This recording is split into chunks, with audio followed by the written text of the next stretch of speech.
Nakita ko after a week, talagang konti na lang, no? Halos wala nang bahid. Then pagdating ng 2 weeks, as in wala na. Malinis na talaga. So, doon ko na pinamalita nung sinabi ko sa kapatid ko na ganito, ang galing, hindi, parang magic yung nangyari.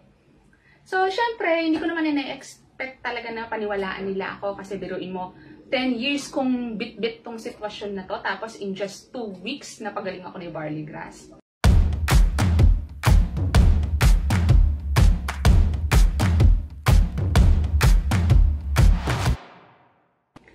Hi! Kumusta kayong lahat?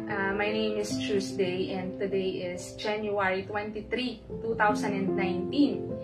And I think it's about time now na ma-share ko sa inyo itong information and my own personal experience about this miracle superfood. No? I made a promise to myself na kapag nag-work ito sa akin, gagawa ako ng sarili kong video testimony at maninindigan ako as a living proof.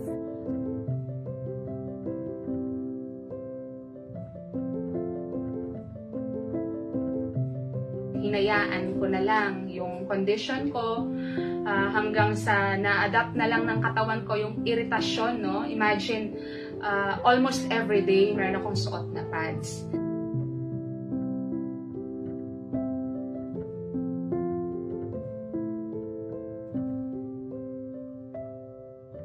As usual, sabi ni Obigay, pa-TVS ka muna. At paglabas ng resulta, makapal naman na yung endometrium ko.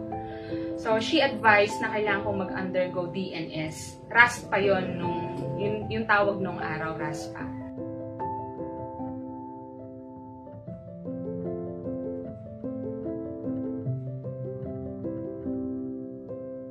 Then, sinabi ko sa kanya, minessage ko na lang siya, Dok, ba't ganon? Meron ulit. Ang sabi niya sa akin, diba ka stress ka? Kailangan mong magbakasyon, kailangan mong mag-relax.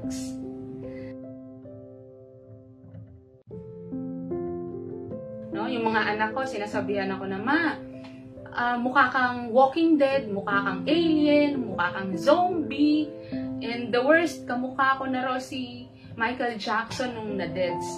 So, hinayaan ko lang yun. Totoo naman eh. Nakikita ko yung sarili ko sa salamin, ganun na talaga yung tsura ko.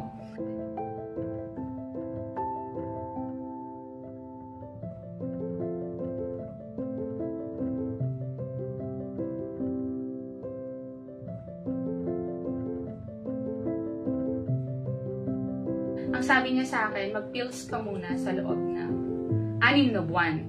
So, niresetahan niya ako ng hormonal pills. Kasi kapag daw hindi pa umayos yung condition ko within 6 months, pwedeng tanggalin na yung endometrium ko at baka i-refer na niya ako sa ibang doktor.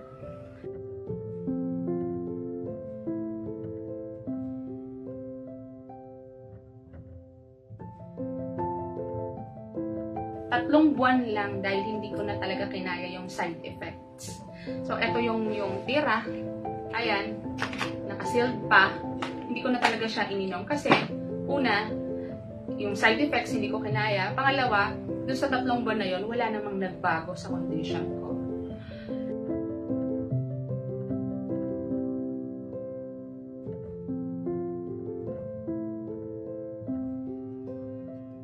Among them all, ang nakapukaw talaga sa attention ko is the barley grass.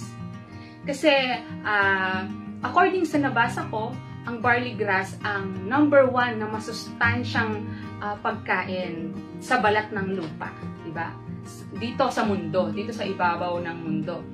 So, ang ginawa ko, nag-research ako ulit hanggang sa nagulat ako, ang dami palang mga brand names ng barley grass. Kinumpare ko yon. So, parang almost the same naman yung presentation, yung research, yung pinanggalingan. No? Binase ko na lang sa affordability, yung kakayanin ng budget ko. So, I chose Salveo barley grass.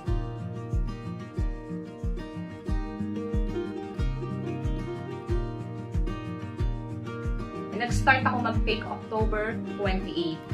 At talagang in-update ko mismo yung sarili ko araw-araw kung meron bang magiging changes, no?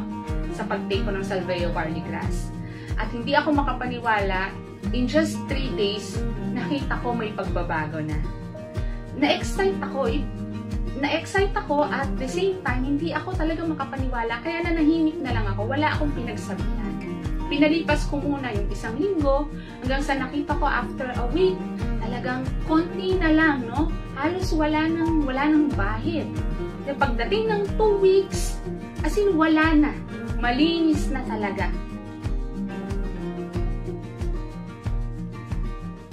So, doon ko na pinamalita nung sinabi ko sa kapatid ko na ganito, ang galing, hindi, parang magic yung nangyari. So, syempre, hindi ko naman na-expect talaga na paniwalaan nila ako kasi biruin mo, 10 years kong bit-bit tong sitwasyon na to, tapos in just 2 weeks, napagaling ako ni barley grass.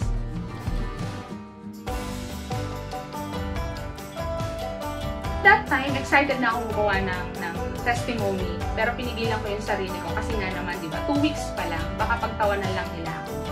So, sabi ko sa sarili ko, aantayin ko na mag2 buwan, at least 2 months, no?